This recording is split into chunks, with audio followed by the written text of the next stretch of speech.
नमस्कार मित्रांनो, मी युवराज गायकवाड।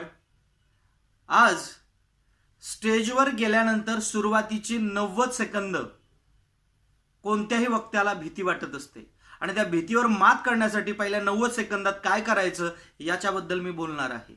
कारण 90 सेकंद जर एखादा वक्ता स्थिर झाला तर मग पुढचा कितीही वेळ असू देत तो चांगल्या पद्धतीने स्टेजवर बोलू शकतो। मित्रांनो, हा व्हिडिओ जर तुम्हाला आवडला तर लाईक जरूर करा आणि माझ्या यूट्यूब चॅनलला सबस्क्राईब करा, कारण मी असेच व्हिडिओ घेऊन येत राहणार आहे। म्हणजे तुम्हाला नवीन येणारे जे व्हिडिओज आहेत ते तुम्हाला पाहता येऊ शकते।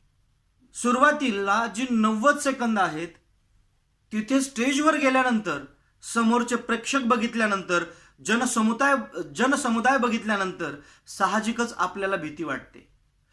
जगातील 99.99% लोक असे आहेत की स्टेजवर सुरुवातीला गेल्यानंतर त्यांच्या मनात थोडीफार का होईना एक भीती असते, परंतु जसंच ते स्टेजवर जातात आणि 1.5 मिनिटाचा कालावधी निघून जातो त्यानंतर भाषणावरती जबरदस्त कमांड निर्माण झालेली असते। ते तिथून पुढचं भाषण गाजवतात म्हणजे गाजवतातच। मग ते 90 सेकंद कशा पद्धतीने घालवली पाहिजेत तर सुरुवातीला ज्यावेळेस तुम्ही स्टेजवर जात असाल त्यावेळेस चालताना अगदी उत्साहवर्धक आणि अतिशय उत्साहीपणे चालावं। स्टेजवर जाताना चेहऱ्यावरती स्माइल असावी, हास्य असावं। जर तुम्ही स्टेजवर जाताना अगदी घाबरलेल्या अवस्थेत जर तुम्ही गेलात, अगदी स्टेजवर जाताना तुम्ही घाबरलेल्या अवस्थेत गेलात तर आपलं इम्प्रेशन हे वेगळं पडू शकतं किंवा श्रोत्यांना हे समजू शकतं की हा वक्ता घाबरलेला आहे, हे त्याच्या चेहऱ्यावरून दिसतंय।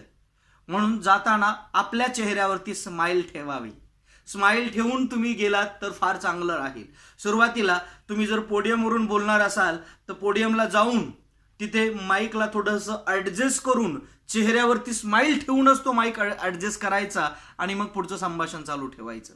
कारण का की आपल्या चेहऱ्यावरती हे दिसू नये की हा घाबरलेला आहे।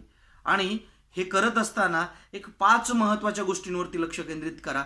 पहिलं म्हणजे की आपला श्वास, ब्रीथिंग, आपला जो श्वास आहे त्याचा रेट किती आहे किंवा किती आपण जोरात ओढतोय हे पहा।